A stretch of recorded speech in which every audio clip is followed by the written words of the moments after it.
What's up, everyone? Welcome back to Switchcraft, and welcome back to... wait a minute. Why am I reviewing EarthBound in 2018?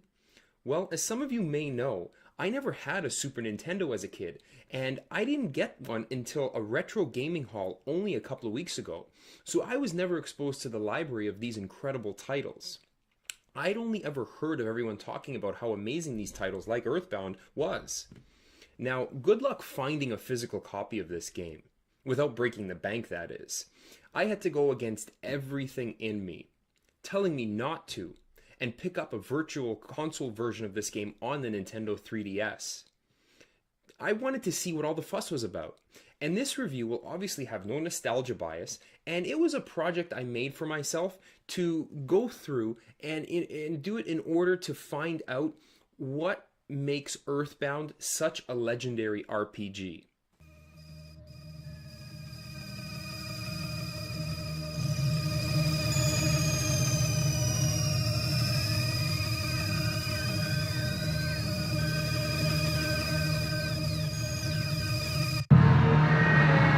EarthBound begins with the screen coming into focus with a billboard looking like something from H.G. Wells' War of the Worlds, and you're taken to the title screen. Hit a button, and the mood suddenly changes and gives you glimpses of possible gameplay footage from later on. Jump right in, and you're asked to name one of 4 characters who you know nothing about. 1, I've done countless times, but 4? Okay. Next, name your favorite homemade food and favorite thing. What's happening here? This is different. The game begins with an eerie landscape, weird music and sounds, and a loud crash outside that wakes you up in the middle of the night. You change out of your jammies and make your way outside your house, and you know something isn't right. The police have blocked off several roads, and after some exploring, you discover a meteorite has crash landed in your town of Wonnet. You're stuck. You're told to go home and to go to bed and check back tomorrow morning, where your adventure, the likes of which has not been seen in the 16-bit era, begins. EarthBound is an adventure RPG seemingly set in the 1990s that plays on a scope and scale that I couldn't believe for the time that it was made. Very quickly you realize EarthBound is different, and this continues to hit you over and over right until the last screen of the game. EarthBound is self-aware as a video game and makes this known with your main health restore being the homemade food you chose. The game asking you who you're talking to when you try to interact with someone or something and no one is around, and by referring to you, yes you, the player, on multiple occasions. This also happens in the game's final moments, in a way that I won't spoil, but makes you feel that the 30 plus hours of gameplay were meaningful and wish didn't end.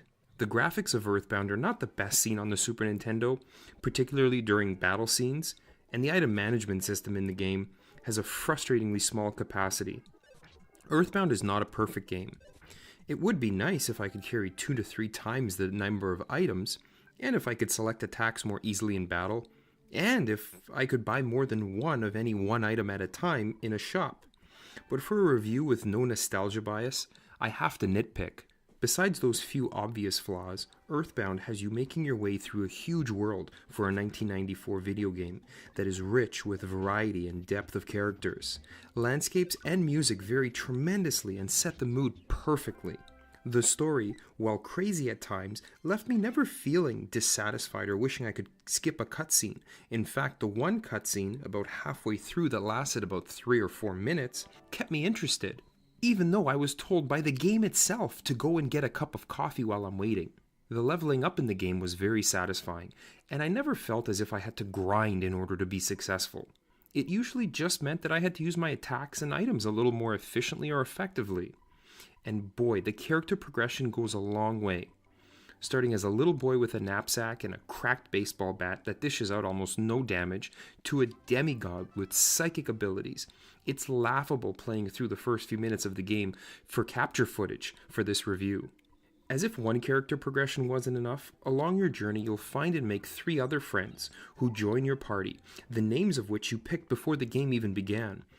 All with their own backstory and their own strengths and weaknesses, and each of which you cannot do without. Do all this and progress through the game, make it to the end, and you'll be witness to one of the most satisfying and unique endings in video game history. Now, if you've played it before, you know exactly what I mean. And if you haven't, I can now officially join the club in telling you, what? You haven't? You need to experience this and find out for yourself now. Well, there you have it. EarthBound looked at for the first time in 2018. I'm so excited that I had the opportunity to play through this game and reflect on it for all of you watching this. I finally understand why people were always so shocked when I told them that I hadn't yet played this title. There truly wasn't anything quite like it at the time, and there hasn't been anything quite like it since. But here's hoping that we get something like this game again soon.